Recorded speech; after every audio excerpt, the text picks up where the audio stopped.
Oluvannyuma lw'okulonda kwa 2016 amaloboozi ag'abakulembeze naddala okuva mu bibiina ebivuganya gavumenti nga gakulembeddwamu eyakwasha FDC Bendera Dr. Kizza Besigye gaawulirwa nga gawakanya obuwanguzi bwa Pulezidenti Museveni. Ebivudde mu kulonda kuno tujja kubiwakanya buli ngeri era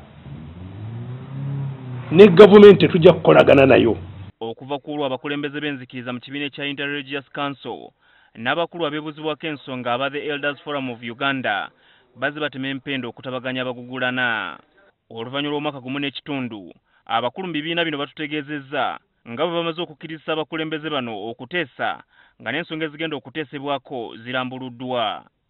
But everywhere we have been preaching this gospel, there has never been any one voice contrary to having dialogue. And so we've been continuing to talk about it. Tuboberawo ensonga yonna nga bannayuganda tuleme kuleekaana, tuleme kulwanagana, tuleme kubagana, tuleme kubeera ntuleetaawo obutali butebenkevu mu ggwanga. Obulanga ensonga ezo tuzituula mu butuuzi nga waliwo oludda lwe tuddamu ffenna nga waliwo ekintu ekitugatta. Ebyokuteesaako bifunziddwa mu nsonga 6 okuli ebyobukulembeze, ebyenfuna, obukenuzi, enneeyisa y'abantu mu ggwanga n'ebirala. Bano era bakulambika n'engeri ebigenda okukkiriziganyizibwako gye bigenda okuteekebwa mu nkola. Ensisinkano ez'omulujjudde tutegeezeddwa tizakutandika mu mwezi ogw'Ekkumi omwaka guno era ng'enteeseganya zakomekkerezebwa mu lukuŋŋaanattabeeruka olw'awamu mu mwezi ogw'Omukaaga omwaka ogujja.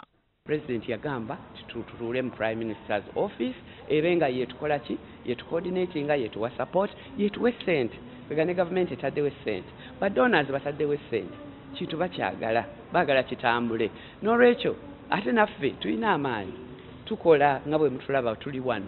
As a media house we are committed to this and we will see through this national dialogue and will provide the necessary support to craft a way forward for a positive and great country. Thank you. Enteeseganya zino tezijja kukoma ku bannabyabufuzi bokka wabula za kutwaliramu abakulembeze b'ensikirano, abasuubuzi, abakulembeze b'abavubuka n'abakyala wamu n'abakulembeze ku mitendera emirala.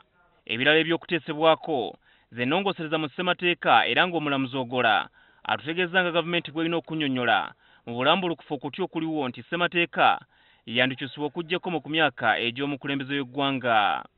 Particularly so when the Attorney General has assured the nation that it's not there. Why should we waste our time on that?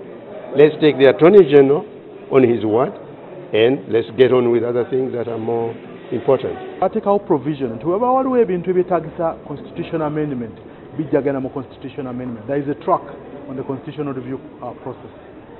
So tekirina buzibu bwonna tekyonoona kye tugenda kukola tekirina kyimpactinga kinyweza bunyweza nti waliwo ebintu Abannayuganda beteekwa okukola ki okwogerako. Olunaku lw'eggulo amyuka ssaabawolereza wa gavumenti Mwesigwa Rukutana yavuddeyo n'ategeeza nga gavumenti bwe talina kirowoozo kyonna ku nsonga eno.